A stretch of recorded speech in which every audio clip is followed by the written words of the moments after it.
Hello, welcome to Gabbing Gilmore. I'm Jackie. And I'm Catherine. This is the comfort podcast for your favorite comfort show. So grab your wedding checklist And let's hit the yacht club as we stroll through Stars Hollow. Today's episode is brought to you by our fabulous Copper Boom sponsors on Patreon, Leah Moon and Alicia Velez. We appreciate your support. If you'd like to hear your name announced on each episode, become a Copper Boom sponsor at patreon.com/Gabbing Gilmore. This episode is also brought to you by our merch shop. If you want to share with the world that you are a Stars Hollow superfan, there's no better way to make friends, really. You'll find cute sweatshirts, t-shirts, tote bags, and other stuff at our merch shop at the link in our show notes. Kath, happy June 3rd. June 3rd. Anyone want to get married on June 3rd? It's okay if you need to make plans because there's nothing happening on June 3rd. Happy June 3rd, Hey, townies. We're coming on a Tuesday here to our audience. Yeah, we're usually here on Wednesdays, but we had to switch it up for this very special occasion. It's a historical day in Gilmore Girls land. As all fans know, this is an important day that comes up again and again. Yeah, Especially for Rory and Lorelai. it does. And it's one of the few numerical dates that's ever discussed on the show. Yeah, They a don't lot- really throw around numbers very often. No, a lot of shows avoid that. Specific dates, numbers, phone numbers, addresses. Like, they just don't do that. Right, for continuity and filming purposes. So it's fun we have this little nugget. It is. We get to talk about it. It feels like an Easter egg for Gilmore Girls super fans who have watched it several times. Yeah, it's something to obsess over. Right. Thank you, Which is Paladinos. how we roll. Thanks for this gift. If you've only seen it once, I wonder if that date even sticks out. Yeah, good question. Yeah. I should ask my friend Jenny, who just finished the series. Oh, I'll ask my friend too. Okay. Okay. We have friends to ask. All right. So let's, in case you have maybe only watched it once or you're midway through and you're like, what the heck is June 3rd? Let's just go back Little quickly timeline. and share, what it is and why we're talking about it. So it first comes up in season 5 for Rory's court date. Yes. Now, so in case you need us to jog your memory, she has the internship with Mitchum Huntsberger at the newspaper. It doesn't go well. He gives her some pretty rough feedback, which we've talked about in our Rory and criticism episode, if you want a deeper dive into that. And then she goes to see Logan at the engagement party. And she's like, let's go out on the water. Let's just take a random boat, whatever. It's very odd for Rory. Odd behavior. Yeah. Yeah. But they do it. And they steal a boat and they get caught. They sure do.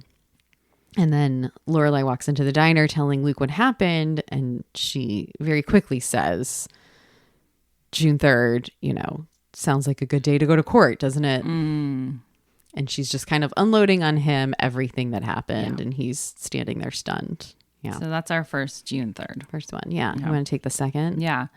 And then, so this brings us into the rift between Rory and Lorelai. So this is when they're not speaking now because Rory has dropped out of Yale and she's living with the Gilmores.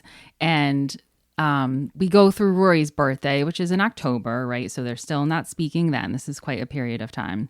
By the end of the fall, they are reunited. And then Lorelai and Luke decide that they can set a date for their wedding because Lorelai was waiting to be reunited with Rory. She was. So she's all excited. And sometime around February, I would say, she plans the wedding, which she does with Suki. And it ends up being for June 3rd. Everything falls into place on this one day of planning for June 3rd of now. It's the following year after Rory's court date. Yep. I did see someone say on Reddit that they wondered if Rory's Bon Voyage party was also June 3rd. It sort of works out. They mathed it. They did the mathing. When people are mathing. Yeah. So it could be. Someone also rumored that was it supposed to be Lorelai and Max's wedding? Could that have been June 3rd? Oh, their I don't think we have wedding. any specific indication that it was, but it's a possibility. People like to put that stuff out in the world. Yeah. So I think the big question on the minds of many Gilmore fans is why June 3rd? Why does it pop up? Why does this date pop up in season 5 and season 6? And why did they talk about it with such gusto? Why are the Paladinos so interested in this day? Yeah, because like as Jackie and I were, as we were riffing at the beginning when Lorelai goes to Lane's wedding, is when she really talks a lot about June 3rd not happening for her and Luke. And it's so sad. One of the best drunken speeches It ever. really is. It really is. Some of you know me as Cher, It's so sweet. which like isn't even funny. But No, it's not, but she makes it funny. yeah, she does. So there are some rumors online that June 3rd is Helen Pye's birthday, who, as many of you know, Lane Kim was modeled after. Helen was a writer and producer on the show, and Good friends with Amy, right?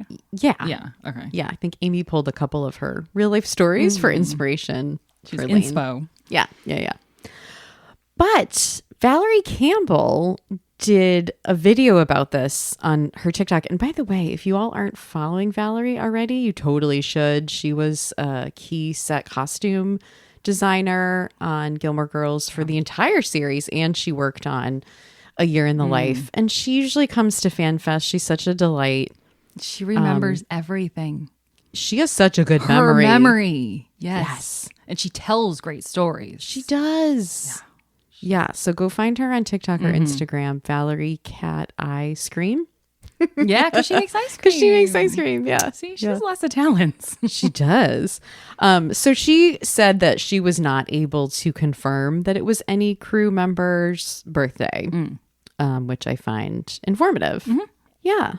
Before we let's get into in a minute, like the events of June 3rd and whether there are any similarities and all that good stuff. Before we do that, I did a little research on June 3rd. Yeah. Do you want to hear? Yes. So you know how like there's like National Donut Day and stuff like that. Okay, so June 3rd has a bunch of them. Do you want to know what they are today? Yeah. Okay, so there's Love Conquers All Day. Yay. Yeah. It's World Bicycle Day, which is not very You're right, it's not very Gilmore I at all. don't care about that. However, Lorelai does ride a bicycle once very cutely, Of course she does it cutely. right? Could it be anything less than charming? No. Charming. Then probably the most Gilmore-ish thing is World Cider Day. Oh. Yeah, I should have brought some cider for us this morning. But we can't because Why? we can only drink it in the fall. That's true. That's true. You Yeah, probably why- can't even find it right now. Right? Why is it World Cider Day in June? Who I thought don't of know that? where these apples we're getting. Yeah, I don't know. Oops. All right, it's National Egg Day. Okay. My personal behind that. favorite, National Chocolate Macaroon Day. What? Yes. That's very specific. Not like the French macarons, Not the but like macaron. the coconut macaroons Yeah. that you dip in chocolate. I love those things. That's so random. Why are you laughing at me? No, I'm laughing that someone made that a day. Like, who decided that that was a day or that needed a day? I mean, it does. I should have brought them over here.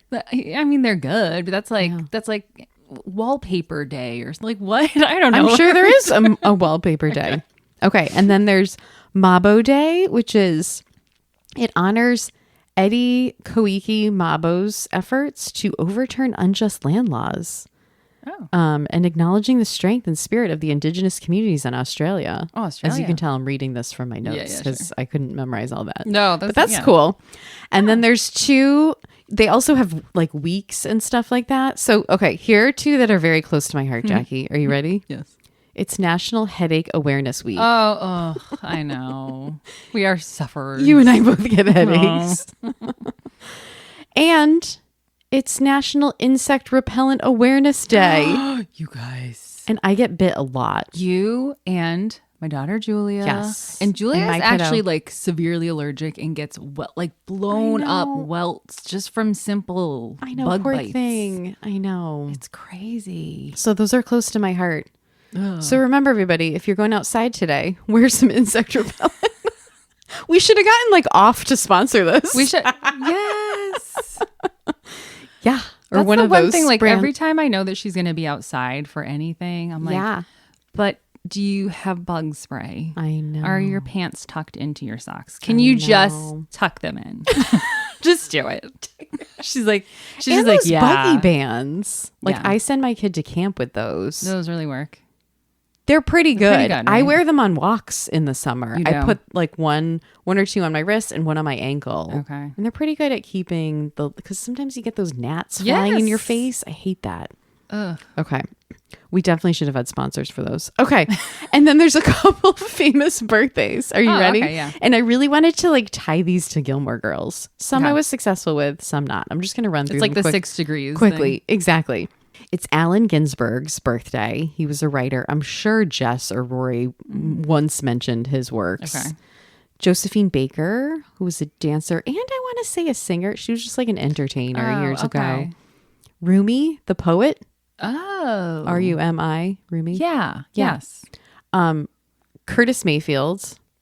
And then Anderson Cooper. I was able to get him 6 degrees, which was easy because he went to Yale. Oh, okay. That's Yeah. good. All right. I also enjoyed reading about his whole like family history, the Vanderbilts. Yes. He's from them. Interesting, right? Yeah. Okay. Like Okay. the Newport Vanderbilts. Oh, the Newport Vanderbilts. Okay. Uh-huh. All right. Yeah. I'm gonna have to read up on him. That's quite a family legacy there. And then Tony Curtis. Do you remember him? He was an actor who was really popular in the 50s and 60s. Yes. He's actually Jamie Lee Curtis's father. Oh. Yeah. Fun fact, Tony Curtis is not even close to his real name. He was born Bernard Schwartz. You're gonna love I love like if you went to Hollywood in the 50s, you just got a new name at check-in. Yes. It's like a true story. I know. love that. I know. It's so funny. I mean, I don't love it because people obviously lose like they Your were heritage. Hungarian Jews Yeah. and I'm sure they lost like part of their heritage in a Yes. little way To to becoming that. Curtis. Yeah. But it's so funny. It is. I wonder if families ever take back original names as they go I down know. through the descendants. Yes. So I connected him to Gilmore Girls because he starred in the movie Kings Go Forth in 1958 with Natalie Wood. Oh, shit. It's Natalie Wood. Can you hear Celine saying it? Totally. Okay. All right, I'm done with all that. That's good. That's good research. Fun facts? Yeah. It's a fun day. Fun week. Lots going on. June 3rd. Macaroons, wallpaper, Anderson Cooper. Mosquitoes. Mosquitoes. All of it. Not wallpaper. Okay. All right, right, so but- let's get to it. What happened to Rory and Lorelai? Right? Yeah, what do you think is the biggest similarity between these two June 3rd events in your mind? Well, I think they both disrupted their lives. Yeah. In different ways. Yes. In significant ways. They were life-changing, essentially. And for Rory, we see this in a lot of ways. If we're talking specifically about the court date, June 3rd for her. We know before this, she was looking to change up her life. Like she had already gone to Lorelai and said, I'm dropping out of Yale, right? This is what precipitated this. Right. And she essentially left her mother's relationship and sort of betrayed her, right, to go over to live with the Gilmores. So she's really changed things up in her world. And then when we see her on so it's right before the court dates when she's meeting up with her lawyer. Yeah. What And when did you we think see about her that morning, to me, she looks like this bewildered, confused, overwhelmed, sort of like disoriented person. And it almost reminded me of like Alice in Wonderland having like fallen down the rabbit hole. Yes. And she's waking up and she's in Gilmore world. Yes. And it's like she has to figure out now what is this world and how am I to adapt and what am I supposed to do because this is 100% different. A maid is pulling the sheets off the bed and making her bath and there are Emily pastries storms out. into the room like it's 8:30. With the intercom, Richard going through the intercom and it's just all They a force lot. her into the bath. Here's the thing. I totally agree with you. It is very Alice in Wonderlandish. And the weirdest part to me, maybe not weird, but she's going along with all of it. And I think it's because she's like, well, I made this decision and this is what the Gilmore land is like. Yeah. And I'm already disoriented, so I'm just going to go along with it. Yeah, it's almost like survival. Like, Yeah. I don't know what else to do but to put one foot in front of the other and follow the white rabbit, which is like Emily. Which is so sad because she's not exerting any independence in those scenes, waking up at the Gilmore house, going to that meeting with Charlie Davenport. Yes. Where he and Richard are just bantering and telling old stories. Yeah. And it's like you feel that maybe 4% of Rory wants to just get up and walk out. Yes. Don't you? It's sort of that buried part of her that she doesn't want to listen to. It's the knowing, right? The knowing inside of you that sometimes you push aside. And she got into the situation and she probably, we've talked about her personality on the Enneagram as 1.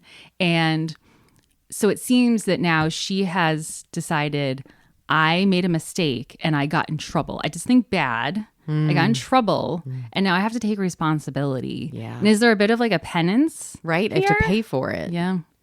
Probably. Like leaving her mother and the comfort of her mother in a way is penance. Ooh, that's a good call. Because what do you think if Lorelai, let's say she hadn't made that decision to go live with the Gilmores and she stayed with Lorelai? Yeah. And just rode out the fight. What do you think would have happened? It would have been totally different because remember when she wakes up and Lorelai does her little jokes about here's your bread and water and pick up the phone and all her bits. But then as Rory's heading back to school to take that final exam, she says, like, you're not going to tell Grandma and Grandpa, right? Yes. She doesn't want them to know. Yeah. Because going back to what you said, it takes away from their sort of perfect child image of her that she knows that they have. And it's like, it's okay that Logan knows about this because he's messed up 100 times. It's okay that Lorelai knows about this because in the end, she's going to be there for Rory no matter what. This is what I think is going through Rory's head. Right. But I think she doesn't want the Gilmores to know because then it's like, who am I anymore if I'm not the perfect grandchild? So I think if she had stayed at home, if Lorelai had been like, okay, you know what? I see you're upset. Let's just talk in a couple days. Right. Which all of us wish she had, but she didn't. No. Okay. But like in our upside down world, if she had done that, then, and Lorelai was like, okay, let's just take a couple days to think about it. You know, let's like do a Sephora day. Let's have a movie marathon.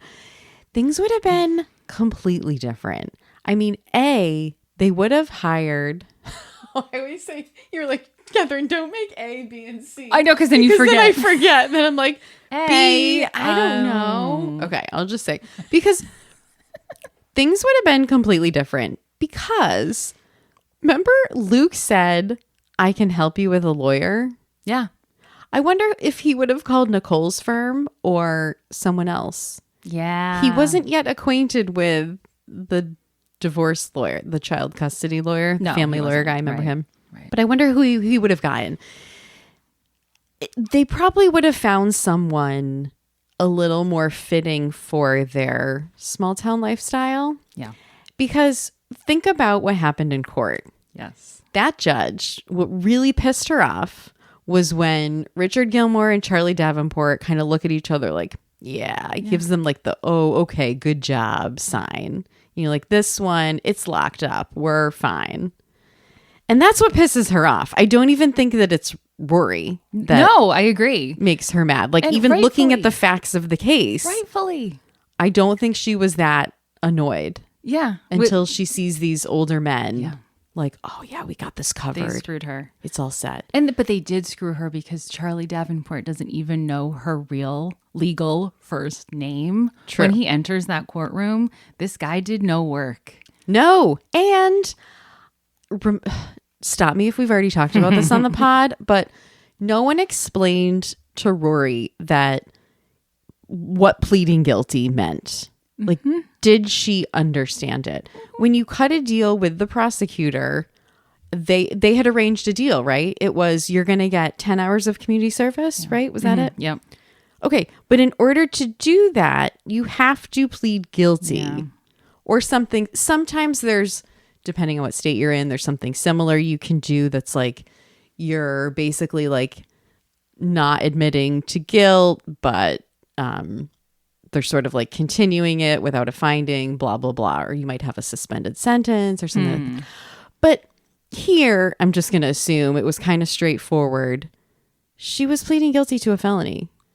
I remember like Lorelai freaks out at Luke's diner saying, is she going to be able to vote? Is this going to go on her permanent record? Like, Real questions. who's thinking about that Yes. for Rory? Real questions. If she applies to grad school or law school, whatever, a couple years after Yale, they're going to say, have you ever been convicted of a misdemeanor or a felony? Yes. You have to explain it. Yes, you do. Yeah.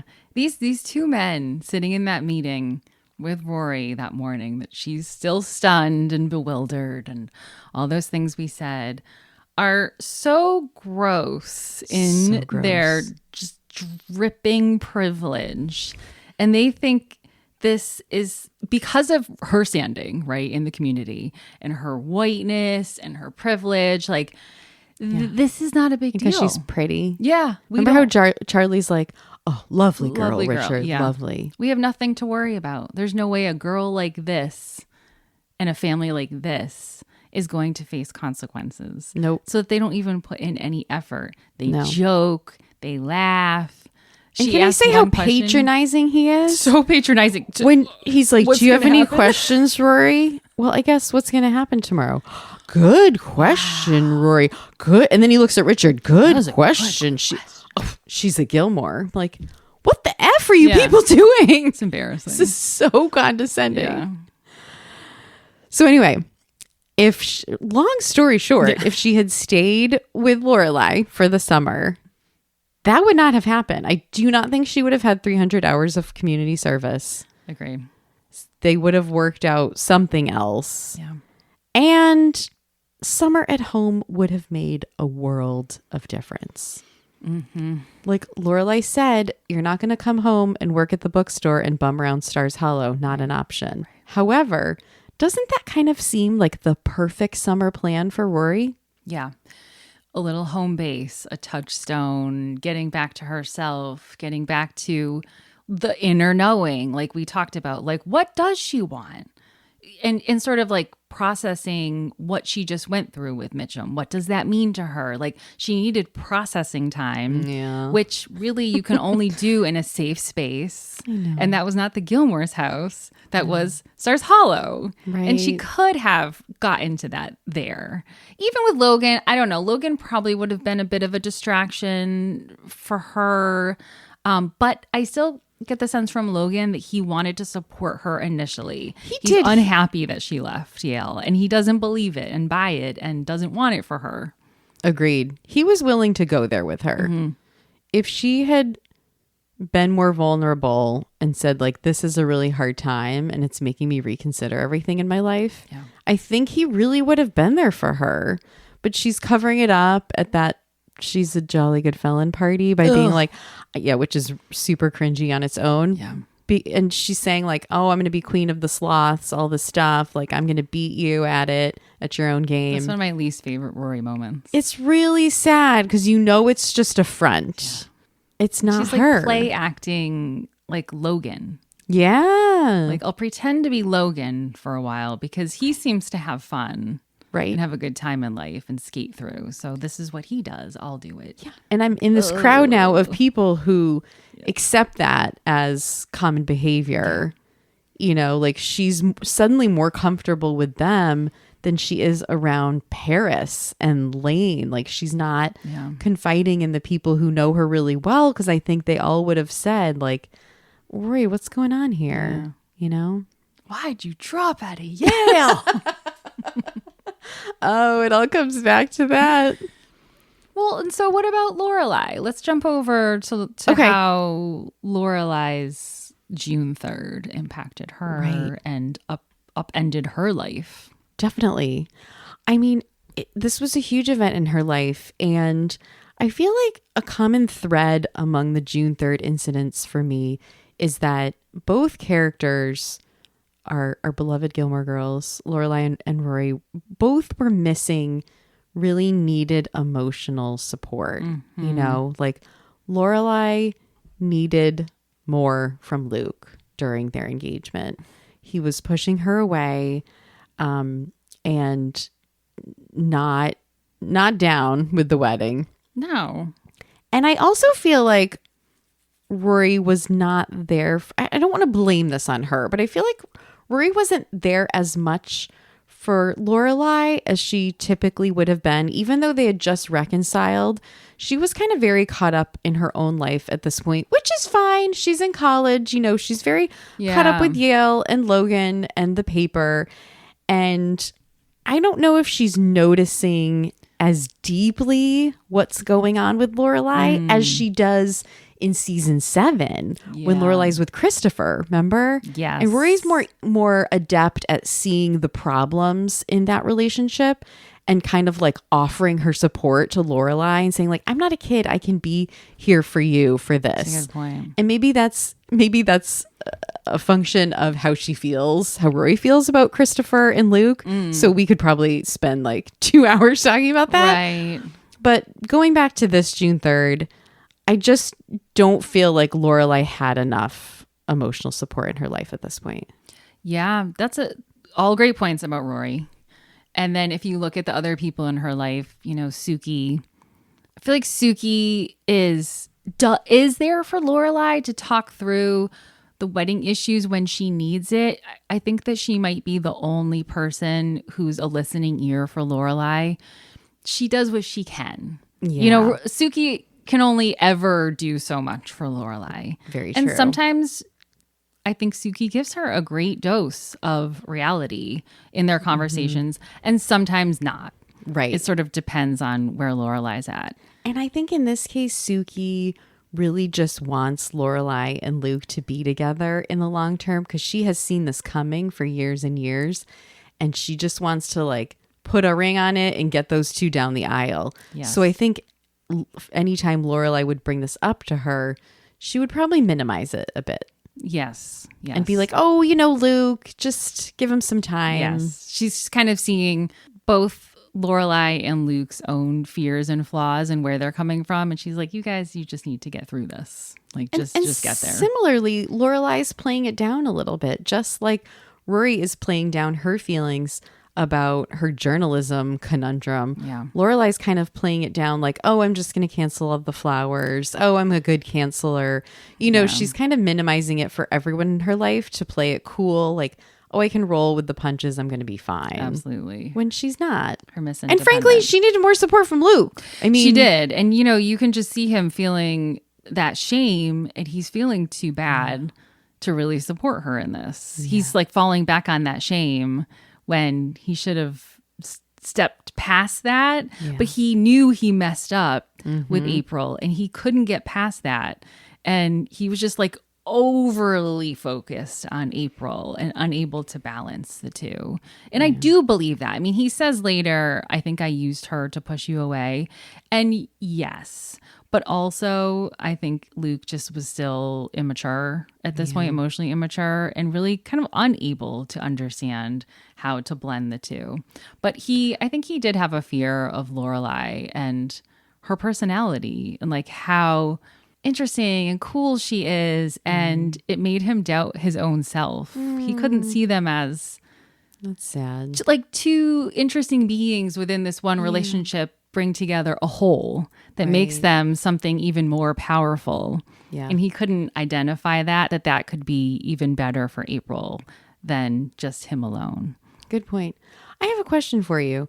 Do you think if Luke had proposed to Lorelai himself that things would have been different? I mean, A, it would have taken longer, but B, like would he have felt, and I don't say this to be like, men should be the ones to propose all the time. I'm not trying to say that. Yeah. But because Luke has typically been so slow on the uptake in his entire life and a little bit stagnant sometimes, would things have been different if it would have taken him longer, right? It might have taken him another year. Absolutely. And then the April thing would be different. But do you think he would have felt different about the wedding in general? Yeah. I would say both the proposal and planning the wedding. If he had been involved, so if he had proposed, and then if he had been by Lorelai's side rather than Suki. Yes, I've been thinking that too. Yes, he needed to be a part of this. And you know what's funny? If you think about when they're dating, Luke says to Lorelai, I love being with you. I like doing the things that you do. Remember when she freaks out because he's spending so much time with her and they're around Suki and Jackson and the kids, and she's looking at Luke like, oh my gosh, go to the woods. Right. Do what you love. And he's like, I love being with you. Yeah. I don't want to be sent away. But if I want to go, I will make that decision. Yeah. When it's right for me. So they had that conversation. So I think that tells us that he does need to be an active participant. Mm-hmm. And they did keep him out of the wedding planning. They did, which I don't think was helpful for Luke. No. There's this kind of common idea that, you know, women are in charge of wedding planning and that so many women have been like dreaming of it since they were a little girl, which isn't always true, by the way. No. I mean, it wasn't true for me. Yeah. I don't know if that was true for you. I didn't know. I didn't dream about it. No, I didn't have like all these details planned. Yeah. Or, you know, yeah. I think there's more marketed to us as women that we might think about it more, you know. But there is this fallacy that it's sort of like, I've seen this in so many TV shows, you know, even in Heartland, there was a scene where Lou was about to get married to someone who she didn't actually marry. But anyway, he's like, I just want you to have everything you want. Like, you know, you plan it and like basically tell me where to show up. I was like, it's condescending. No. It's not helpful. Yeah, it's like not the best way to start a partnership. Well, and why are weddings inherently a female thing, quote, female thing? Right. Like you're if we're talking about a heterosexual couple, we're talking about right. a man and a woman. Right. These two people getting together to make a life. This is the beginning of the life. So what better way to figure out how you work together than in like planning this wedding? Totally. Because event planning is not unstressful. And it's sort of like going on vacation together for the first time. Right? Or like moving in together for the first time. You realize, oh, wow, there's all these logistical things we have to navigate. It's not just sunshine and roses. Yes. And how are we going to communicate during this? And is it going to work out? So I do feel like for Luke to have felt more ownership and investment in this marriage, it would have been really nice for them to do it together. Yeah. But it does show Lorelai both of their propensities toward keeping the other out at times. And I think it comes from their histories of being independent, living alone. I mean, Lorelai lived with Rory, of course, but that independence and feeling like you want to be fully in charge of your life and then to blend their lives, it was challenging for them. They had a lot of bumps. True. Even in a year in life. They did. Yeah. And I wonder if there's this part of Lorelai a very small part that feels like I'm a lot and I'm too much for Luke. And so I'm just going to keep him safe over here. I'm going to keep him a little bit protected by leaving him out of this thing that is too much. That's very likely because she's probably been told, of course she has, that she's too much her whole life. Yeah. Her mother certainly been telling her that. Yeah, many people go about life, especially people socialized as girls, you know, feel like by the time they're adult women that they are too much in this world. And my heart goes out to everyone who feels like that because I just don't want anyone walking around like that. You know what I mean? Like we are all just the right amount, in my opinion. Yeah. And this is like I tell my daughter so much before bed, like you are worthy and you are enough just the way you are. Because like I don't want her to think that she's not enough or too much. I love that. And that's a hard lesson that I think we all need to keep contending with into adulthood and throughout adulthood. I think when you're a kid, you think like, oh, I'm just going to like figure stuff out, and by the time I'm 21, I'll just like know who I am, and you don't realize it. Right. I'll be super secure as an adult. Like, You have to keep going through it and through it and through it and through it. But to keep getting those messages at an early age is so beautiful and supportive. I love that. yeah. So I think Lorelai was protecting him a bit, but I would have liked to have seen a planning process and a wedding that really represented both of them and that he felt involved in too. Yeah. He could have handled it. Especially because he didn't do the proposal. Yes. Yeah. So both of these events have huge impacts and long-term impacts, right, on their lives. Very long term. I was thinking about the change in the number of community service hours, like we were talking about earlier for Rory, from the 10 hours to the 300 hours that she ends up getting that has to be completed in 6 months. Yes. Let's not forget that. Yes. Which now means, like she says, well, I can't do that because I have to get a job. The judge is like, yeah, too bad. I don't care. Although, why does Rory say I have to get a job? Does she have to get a job? Who told her she has to get a job? Maybe that's living part off of the her guilt. penance again. Like she's thinking, well, if I'm not at school, I'm supposed to work. Yeah. And I made this big mistake. And so what do you do if you're not in school and you've made a big mistake? Is you're supposed to earn money? I don't know. Emily and Richard aren't telling her she needs a job. No, they're not. She could completely live off of them Yes. and just do the community service. Which is and what when she you does. divide- Almost. Yeah. And she has what, 6 months to do it? Yes. That's 50 hours a month. If you divide that by 4, that's like, 12, whatever, and change. 12 hours a week. That's not that much if you're not working. Yeah, that's true. That's not too bad. She can handle it. But in some ways, I think this kind of cements her further into the Gilmore's life. So now she made the choice to live with them. But this decision from the judge feels like her life is being fully cemented into their lives, where now she's dependent on the Gilmores for housing.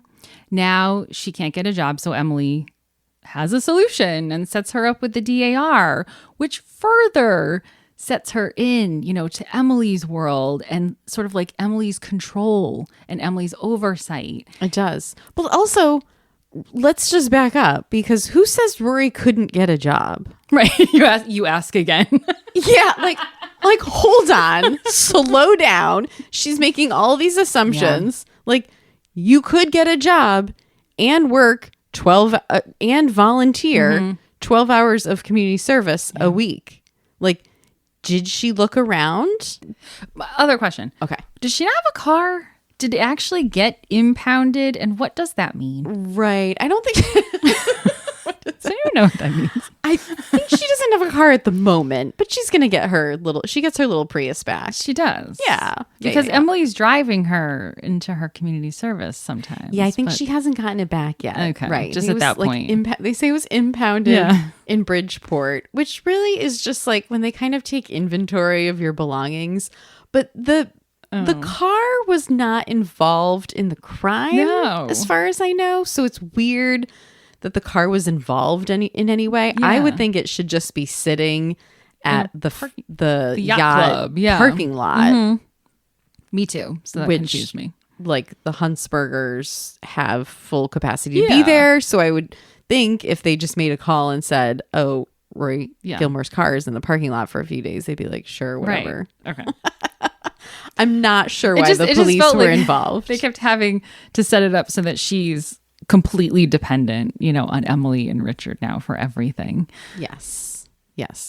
But yeah, I just feel like I need to reiterate. She could have done 12 community service hours per week and had a job at like Barnes and Noble or whatever for 15 to 20 hours a week. Like, Do you think it's possible that, yes, she could have done that, but that Emily preys on Rory's disorientation and she pitches the DAR idea before Rory can think about another idea? Absolutely. And so she just goes with it. she's like, I'm going to solve this problem for you, because right now Rory is her job. Yes. Emily's job. Yes. She looks at Rory as, okay, this is my granddaughter. Yeah. She's having a difficult time. She is kind of now, I own this situation. She's under our roof. And Emily's nothing if not a problem solver. Right. So she's going to make plans, figure stuff out, right. And she lines it right up. She's a doer. I love that about her. Yes. So she just comes up with the plan. Yes. Is that what Rory needed? You could say maybe struggling a little bit on her own to figure this out would have been good. But that's where you see Emily, shutting down any bit of conversation about the incident. Right. Like, that doesn't need to be discussed. Yes. The car. It's forgotten. Yeah. Like, we're moving on. Yeah. And so she doesn't let her think. It doesn't let her process. Yeah. Just move forward. Go on. It's like the kind of protection that Emily and Richard feel. Probably that Lorelai always needed too. Like, we're going to protect you from this pregnancy. We're just going to figure stuff out. You don't need to be involved. Right. Protect. This is why Lorelai needs to do everything herself. She wasn't given an opportunity to do things and make decisions. Right. Yeah. So, and yeah, in terms of the major long-term impacts that you were alluding to, for Lorelai, breaking up with Luke is huge. For them, calling off the eventual wedding is major because this has been such a long time coming. And now I don't think she knows what to do. She doesn't know what to do without him. No. And, and I think it was his willingness to postpone is what really throws her. Totally. It's the willingness. Like, I don't know, it was so much, and I'm backing up to the postponement first before the cancellation. Yeah. It's not so much that it was postponed, but that he's so eager and relieved to put it off. Like the way he relaxes when she offers it, I think it scares her and it confirms her fears that it was all too easy, right? Which she was afraid of. And then that fear again that she's destined to be alone, a woman with no partner, and little by little as they move forward in that time, she finds the reasons to confirm that that's true, leading to the eventual ultimatum and the break. Yeah. But so I think he looked too eager, and it got to her inside fears. Oh, I can feel it in my body. I'm kind of exhaling because I can feel that Luke had that relief that you're talking about. And for Lorelai, that's so sad because it was this acknowledgement that he's not that invested in this right now. I'm not lovable. Yeah. I'm unlovable. For Luke, it was probably like, oh, she understands me. She's seeing me. She understands what I need. Wow, what a relief. And he says that throughout the coming months. Like, you understand.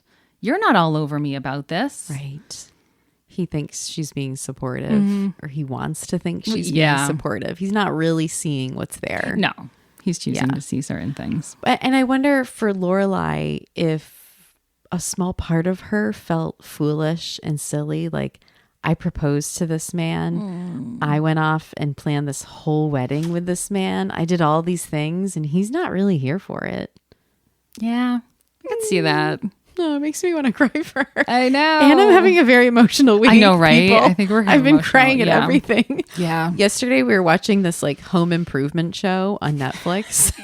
Did you cry at it? I was about to, because there was this family with 9 kids and they fixed the house while they're gone for the day. They came back and the mom, of course, is crying right away. And I'm just wanting to cry seeing the mom cry because I know what she's thinking. I'm like, oh. Yes. It is a big deal. So emotional. No, those are emotional. But back to what you were saying about the impact of the actual breakup for Lorelai. So of June 3rd not happening, the absence of June 3rd, right?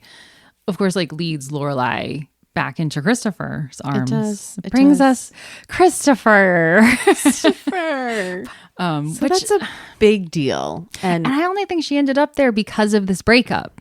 Because of the fear. Because what I was just saying about her deep hurt, right, from Luke. I don't think she would have needed to jump back to Christopher if she didn't feel this unlovable. Because she knew that Christopher was going to put her right back up on that pedestal.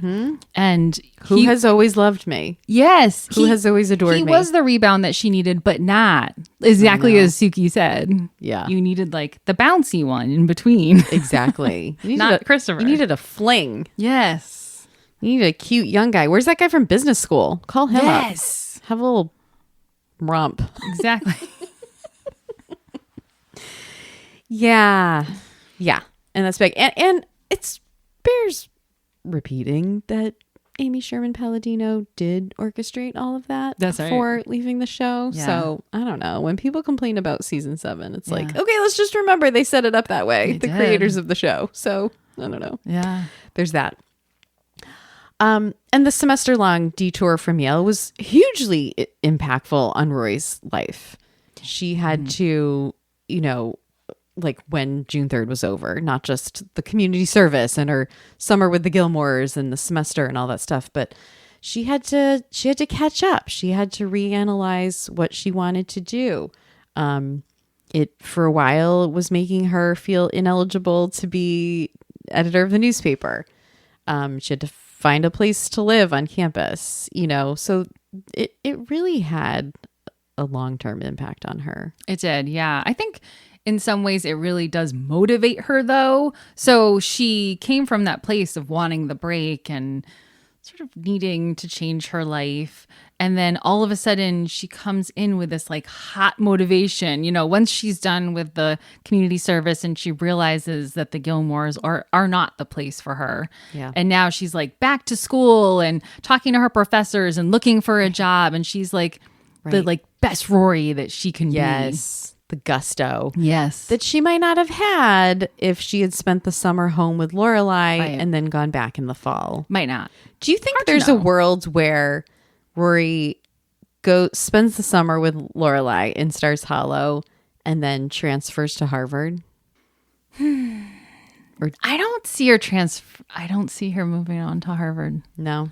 I don't know that she would have seen that as a solution, because what would that have given her that would be different from Yale? Yeah. And if It's almost she's- just like a new start. But she'd be Yeah. losing yeah, Logan. she would, and Lorelai, her proximity to Lorelai. So I'm not sure if I see that, but I do wonder what would she envision herself doing during that break, like during that summer. What would she have come up with for her life? Yeah. You know what's interesting is that I feel like both of these June 3rd events make Lorelai wonder to some extent, like, where did I go wrong? And have a little bit of self-blame. And we've touched on this with Luke, and like, why did our relationship fail? Why did he push me away? Why did he not love me enough to kind of go the distance with me? And that feels really sad. And then, but also with Rory's situation, it made Lorelai question, am I a good enough mom? When she breaks down about Paul Anka, like, why couldn't I see this coming? Why couldn't I prevent it? So How come I couldn't be there for her? It's just heartbreaking. It is. As we're watching that, because we all know she's talking about Rory. And I think as a mother too, watching that, knowing that you kind of always feel that way, like you're sort of always falling short and could do better. And also that I think parents always want to give their kids a better life than we have. Like that, that's sort of our inclination and desire and hope for them. Right. And if that's not happening, that's hard. It is. And we just want them to be okay. And it hurts when they're hurting. Yes. We can feel it viscerally. But my son is like, his eye hurts and I'm like thrown off for days. I'm like, his eye. I can't rest. His eye hurt. Right? It's like, you can like feel you it just in your body. yes. Like my nervous system can't rest. Yeah.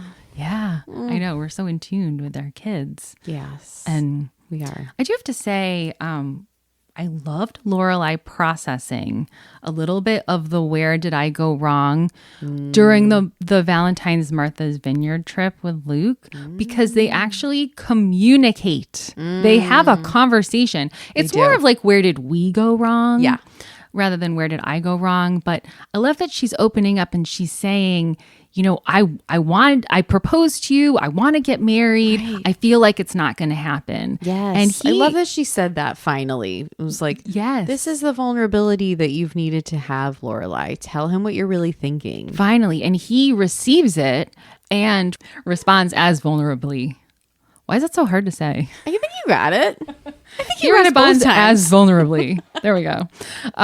Which is so cool. And she actually says to him at one point, I need to hear you say I love you. Right. Which has me sitting there as a viewer being like, Luke, do you not tell her that you love her regularly? Yes. Come on. What's going on here? Exactly. Oh, that's probably one of the best conversations they have. It is. Even though that episode is like total. I know. It's rough, man. At many levels. A lot of people skip it, I've heard. We should do a recap on that episode. Of that episode? Yeah. Really? Everybody hates it though. I know, but I think that's what's going to be funny. I also need to talk about it just because of, growing up in Connecticut, Martha's Vineyard. There's just so many inconsistencies. We have to talk about it. Yeah. There's a lot of New England problems there. Yeah. I think I want to survey people if they'd want to hear that no. but will you ask them that? Because now I want to do it. Fine. Yes, we will. I want to survey our community and ask what everyone's least favorite episode is, or not least favorite, but which one do they skip the most? Oh, you and I aren't big skippers, but there are a lot of skippers out there. You know what one I skip? What is the Bangles concert? Oh, interesting. I know. It just bugs me. Yeah. We've talked about it a little bit, but interesting. Oh, yeah. Okay. Maybe we should do an episode on this. I often skip the one when they flash back to Lorelai having the baby. Mm-hmm. Yeah. It throws me off. The thing that's funny about it is when I do watch them, there are great nuggets. Why was I just going to say that sentence? Why are you reading my mind as my sister? I was going to say there's such good nuggets in them. Yeah. Why? So I don't really want to skip any of them. But people do. I want to know. Yeah, that's a good question. Okay.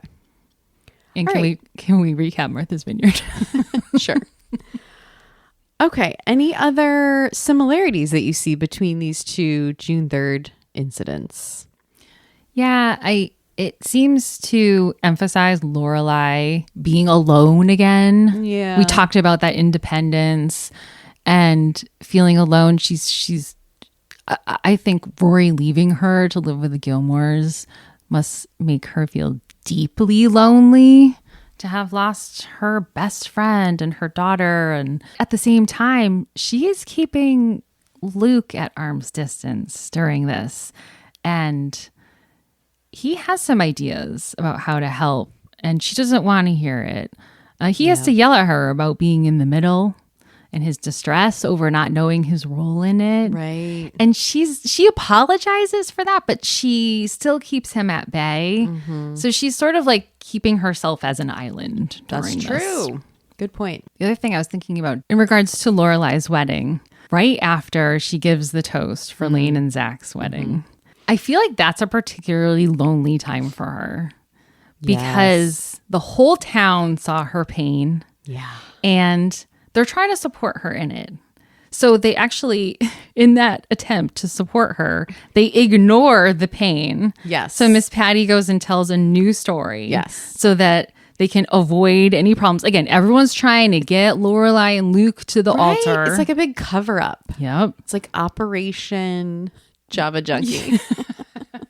They're trying. And Patty even says that. We're going to get him. If it takes a mule team, we'll get him down the aisle or something. That's sad. No one wants to hear that. That's embarrassing. It is. Yeah. Oh. And it's even worse for Lorelai at this point because now the whole town is seeing it and knowing her pain. Well, it's such a stereotype about men that just like doesn't serve Lorelai here. You know, that it's hard to get them down the aisle, that no man really wants to be committed to someone for the rest of their lives, that they're like, quote, hard to tame. You know, all those stories we tell about men. And that's just not helping Lorelai here because that's not who Luke is. No. Yes, like he has commitment problems here to her, but it's like for deeper reasons. Yeah. And so what Lorelai could have used instead was, I mean, more communication with Luke, but maybe a a friend, maybe Miss Patty being like, what's going on, sugar? Tell me more. Yes. Yeah. How can I help? Just ignoring the problem. I also wonder too if she's grieving the loss of that big spectacular wedding. You mentioned earlier her feeling a little foolish about having planned it. But I wonder if she was excited to be the center of attention. Like finally she and Luke get to be celebrated by the town and to show everyone we made it and to have this beautiful wedding. And did she maybe crave that attention? I mean, she loves attention. Yes. And would her and Luke's marriage have been different had they been married on June 3rd versus a year in the life? Oh, it would have for sure. I wonder if they would have been more secure, in their relationship and commitment to each other. Definitely. Yeah. Knowing that they had that to lean back on. Yeah. I think for some people that is comforting. Just to know, okay, well, we're married. They're not going to leave me. Even though that's not true. Right. Yeah. It is very comforting to some people. And I think for someone like Luke, it would have been really comforting to not have to wonder if he was enough for Lorelai, if she was going to leave him. Yes. Yes. Yeah. Both of these incidents also strike me as, when I think about the audience, there were things that we were rooting for both characters that June 3rd just completely changed. For Rory, we were cheering her on at Yale. We wanted her to get through it, even though not everyone loves the Yale years. This is probably partly why, but I think we wanted her to succeed. And we were a little bit surprised that she was having this much of a crisis of confidence. And I think as viewers, we didn't maybe know that she was so shakeable until this moment. And then for Lorelai and Luke, we were rooting for them for so many seasons. And then suddenly we feel different about them. Yeah. We're like, oh, maybe they don't have the full foundation here to survive. So I think they were just very disappointing for us too as viewers.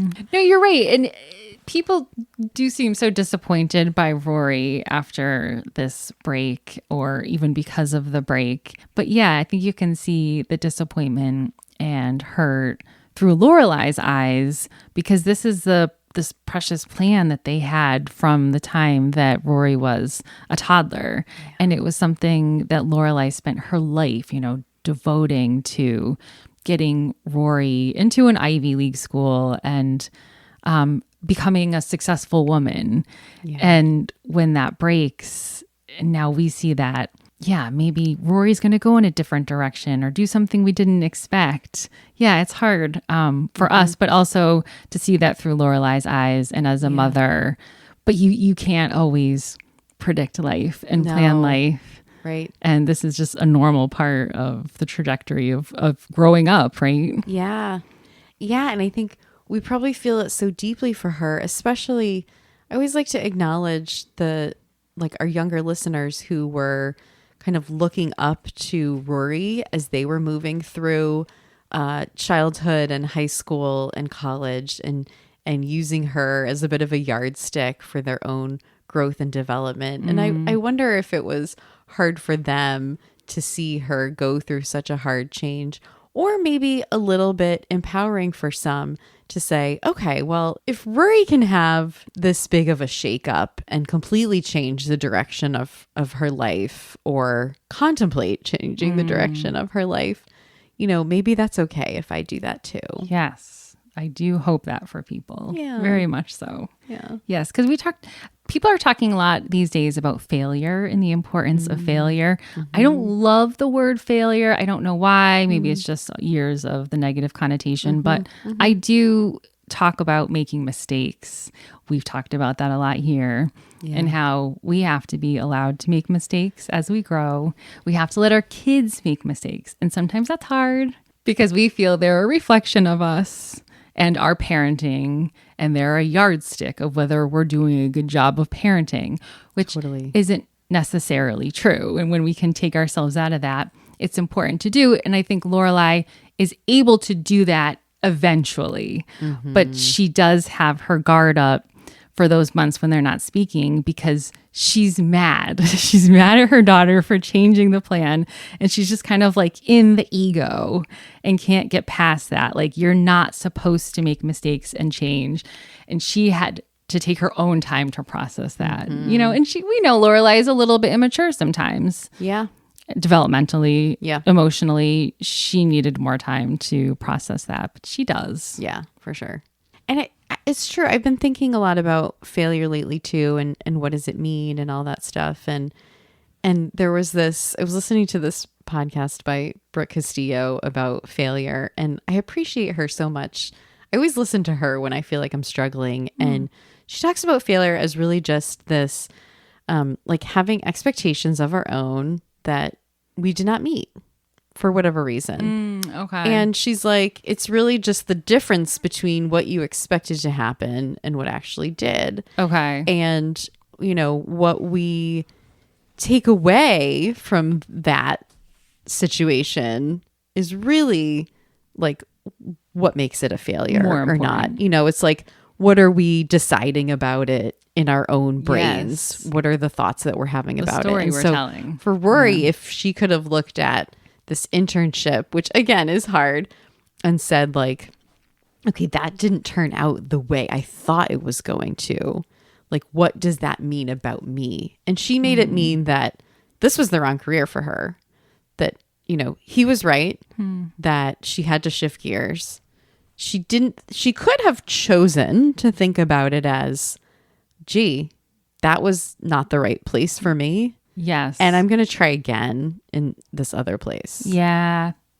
Yeah. Oh, I like that. I like what you're saying. You know, and now I'm even thinking about the word mistake. And instead of that, like misstep, is that still kind of negative? I'm trying to think of like, right. I like is that. Is it just a choice you Just made? a choice. But, like, And yeah, it just wasn't the right. I'm trying to think pan of out. yes, exactly. Like, we don't have to identify it negatively. That's the story that makes it negative. Right. Versus I tried something and it wasn't for me.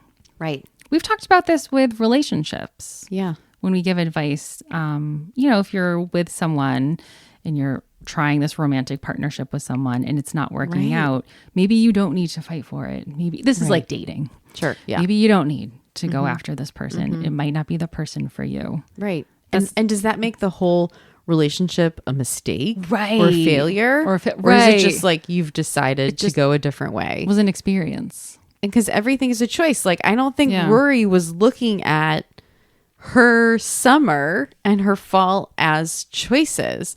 She was kind of looking at them all as things that happened to her.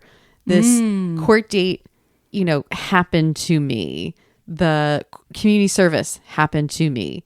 The DAR happened to me. Like, I moved into my grandparents' house because I didn't have a choice. But like, what if she had looked at all those things as a choice? Right. And some things do happen to you for sure. Yes. And some things are choices. Yes. Yeah, right. And being able to, get Right. comfortable with all of that. Right. Because it's like, the court date, did it happen to her? You know, it's sort of like, well, Yeah. you chose to steal the boat, and then Right. this was what happened next. Right. Like, You know she what I has mean? no control over But- what the judge is going to say. Yeah. But even if she had like really owned up to like, okay, I chose to live with my grandparents. Yeah. And then she could have maintained a relationship with Lorelai if she'd really wanted to, if she'd owned that choice. Yes. And made it just part of like, this is what I'm doing right now. Yes. It was a real hiding. Yeah. Yeah. Anyway. Ooh, I like this conversation. I know. Though. Did we go too far in a weird direction? I feel like maybe people will like us getting philosophical I know. once in a while. Who knows? We'll see. So the funny thing about all this is, you know, we did a video last June 3rd on Instagram about the day and what it means to Gilmore fans. But I feel like this discussion shows us today that it's not just an Easter egg. It's not just like, oh, I know what June 3rd is. You know, I'm a Gilmore super fan.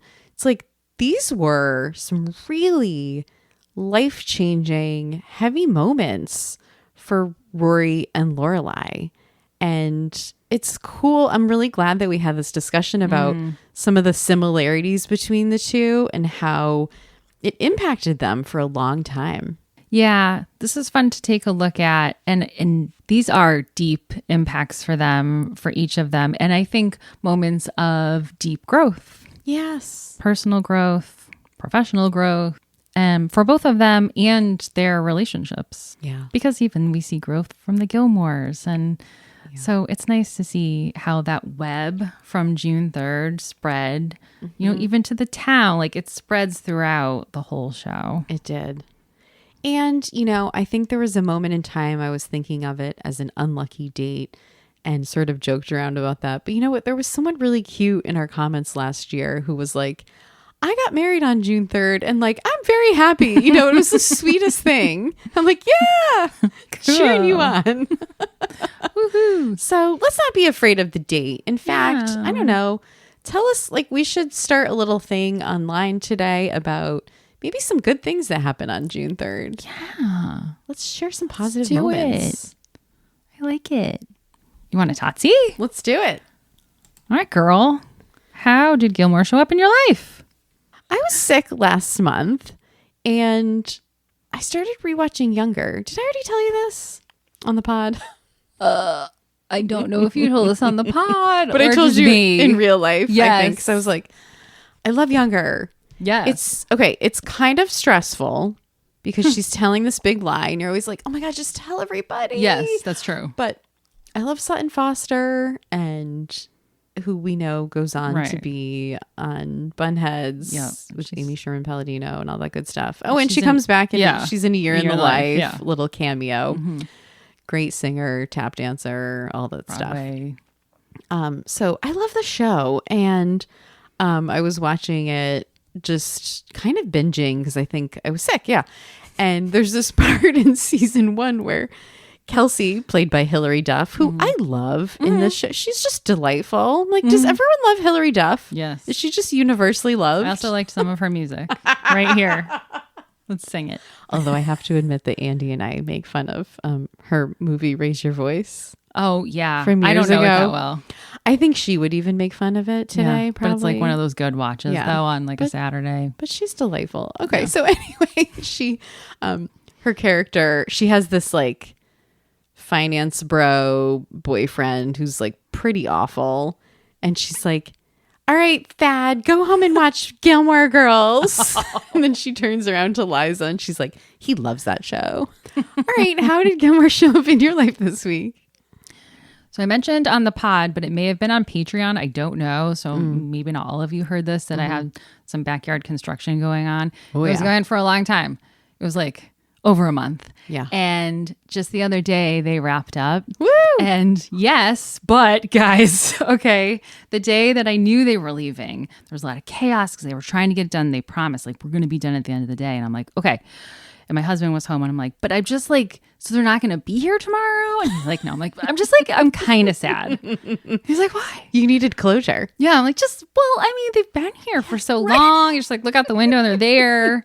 And now they're not going to be there. And I'm like, like Lorelai. Did you get them a pizza? I know. It's like, I wanted to like have a going away party. No, I didn't have a going away party. I love that. I thanked them profusely. Yes. But I did not put on a show or anything. Like, I'm not Lorelai. You didn't bring them donuts. I feel her. Like, so now I'm like looking outside. I'm like, oh, my friends are gone. I can't like wave out the window. Be like, hey, you're gone. That's cute. I know you get used to people when they're so involved in your house. You do. Like, oh, you're gone? Yeah. Wait, what? For all the people. I kind of miss them. My son is very happy that they are gone. Yeah, he doesn't poor want all son. that It was noise. a lot of sensory overload. He managed pretty well, but poor thing. That must have been hard. Yeah. Must have been hard. And did you pull Lorelai like, but I know they didn't do finish the little tiny thingy in the baseboards. These people were so good. They did it all. Every detail, huh? Every detail. Yay. Congrats on being done. Thanks. Well, all right, you all. Thank you so much for joining us for our June 3rd episode. Yeah, happy June 3rd. And if you enjoyed this episode today, would you leave us a review on Apple? It helps us reach more Gilmore superfans, and we would so appreciate it. And be sure to follow the show on your podcast app. You'll find the follow button in the upper right-hand corner of the show page. We want to make sure you never miss an episode. Gabbing Gilmore is edited by Jackie Prosick, cover art by MGI Studios. See you next time. Copper boom!